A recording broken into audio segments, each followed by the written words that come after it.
Time for an updated best decks video for Marvel Snap. Our season has started to settle a little bit as we are more than a week in. The Sebastian Shaw decks appear to have just been a flash in the pan, falling off completely in play rate and plummeting in average win rates. The Blob, our latest card release, seems to be taking the format by storm. Let's go ahead and dive on in to talk about the changes. Kicking off our most popular deck section per untapped.gg metrics, we have Blob variations. While this is an archetype that's certainly going to get more optimized the longer this card is released, looking over all of the starting data that we have, the most successful Blob decks all seem to fit into a certain mold. Specifically, in addition to the newest card release, the top performing Blob decks all seem to contain Thanos to make their deck extra large and thus Blob extra big, Professor X to give you an easy, cheap way to lock out and win a lane on turn 4 and 5,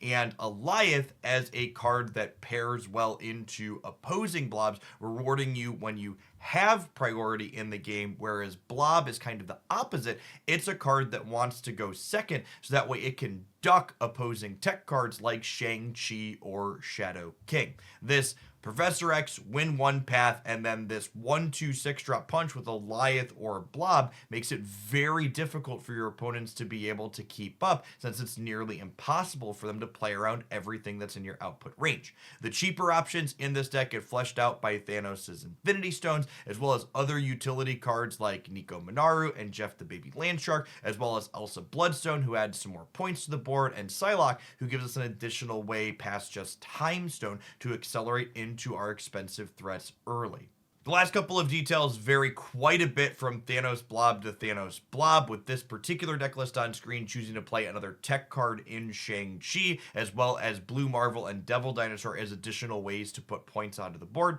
Other common cards in these slots include things like Gladiator, Dr. Octopus, and Magneto, which all disrupt your opponent's game plan while also having fairly sizable numbers for Blob to absorb at the end of the game. Our second most popular deck per untapped.gg metrics after Thanos Blob is a more traditional lockout deck featuring Storm, Professor X, and Alioth, as well as the very typical suite of usual suspects at the bottom end of the curve, such as Nightcrawler, Jeff, and Medusa, that help you jockey for getting priority early, so that way you can have that Alioth turned on going into the most important turn of the game. The 4-drops in this archetype, Miss Marvel and Iron Lad, also serve a similar purpose, putting lots of points onto the board so you can dictate the terms of engagement. It is noteworthy that these deck lists without Thanos typically are not playing Blob, because as you'll see, the actual printed numbers on these cards is very small, meaning that your Blob does not get up to size in this archetype very consistently.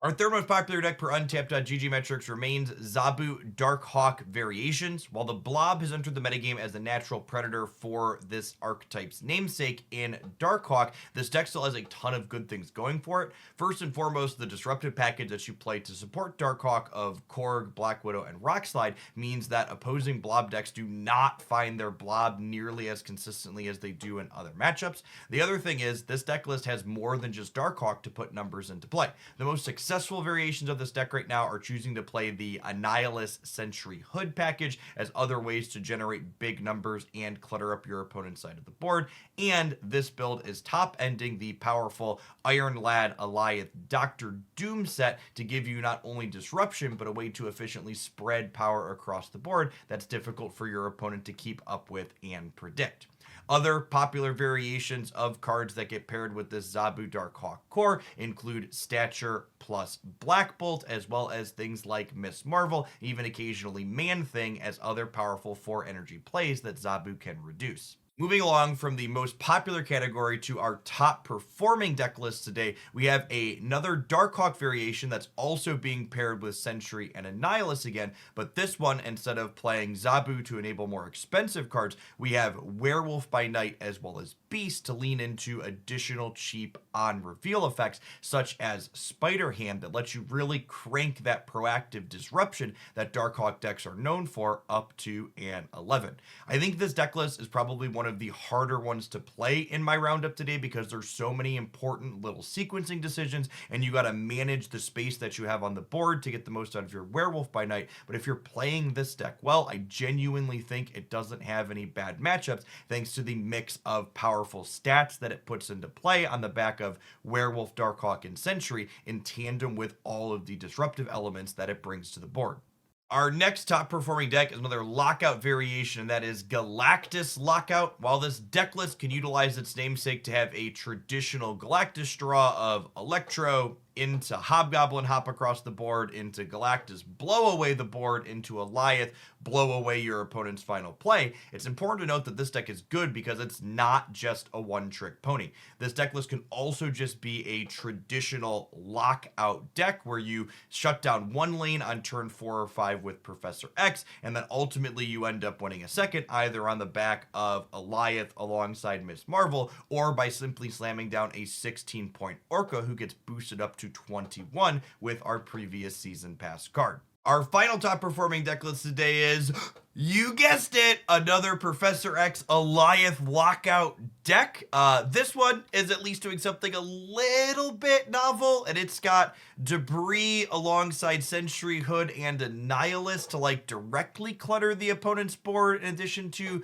directly locking out spaces with Storm and Professor X. It's also got Valkyrie in the mix as a way to mitigate Hood or Sentry's Void's downside in the games where Annihilus doesn't show up. That being said, it is largely more of the same, but don't worry, we've got 3 sweet Jeff's picks coming up. Let's get to those for people that are looking to play something a little bit off the beaten path who don't care for all of this lockout nonsense. The first of my Jeff's picks is my go-to comfort deck whenever lockout decks get too popular, and that is Cerebro 2. The trifecta of this deck is definitely Echo, Goose, and Storm, which basically makes it so your opponent's Professor X's just get told to go scratch since they can't be meaningfully played to anywhere on the board once you've grabbed full control. The other thing that I think this archetype has going for it that enough people don't appreciate is the fact that even in games where you get Soul Stoned or a Monster Island flipped up or you simply don't draw your namesake Cerebro, the combination of these control elements along with Blue Marvel and Mystique still lets us put very reasonable numbers into play, especially with the addition of Shadow King to Cerebro 2 that can reset big buffs that the opponent has built up. If you want to see the Cerebro 2 build in action, make sure you check out yesterday's highlight where we showcased it in a fantastic set of games here on the channel. My second Jeff's pick today is one of my favorite archetypes to play, and that is Stature Good Stuff. So Stature can be turned into a 1/6 thanks to enablers like Black Bolt and Silver Samurai. Silver Samurai really feels like it lines up well into this metagame where cards like Alioth, Taskmaster, and even Blob on occasion are frequently the lowest cost cards in our opponent's hand to be taking away. And we get to break the symmetry that Samurai typically creates by discarding a card from both players' hand, thanks to Dakin's Maramasa Shard being a low power card that we want to bin, as well as X23 letting us accelerate on turn 4 so we can play other powerful things ahead of curve, such as Dr. Doom. This deck list feels incredibly powerful into the various lockout decks that are going around as well, because not only are we able to establish power on board early with our various tools, but the combination of Jeff the Baby Landshark as well as Miss Marvel lets us get 8 points of power into a Professor X locked out lane after the fact. Finally, if you're someone that's looking for a Blob deck, but you're not into all the lockout stuff that everybody else has been playing, or you're looking for a Sebastian Shaw Blob combo deck to knock out your weekend missions at record pace, I've got you covered. My third pick today is the Blob Sebastian Shaw deck that I highlighted on the channel earlier this week that I think is still fantastic. This deck list has a variety of ways to get extra numbers into play, whether it's pumping them up with Okoye or Elsa Bloodstone, triggering multiple times over the course of the game as things like Jeff the Baby Landshark and Vision move out of her path. This deck list also gets to leverage some efficient tech cards in Shadow King and Armor to disrupt what the opponent has going on or protect our own powerful cards from getting blown away by things like Shang-Chi and Alioth. Quite the metagame. Hopefully the OTA on Thursday the 21st helps us make a successful prison break. Snap the like button on the way out the door. Good luck on your weekend missions, folks.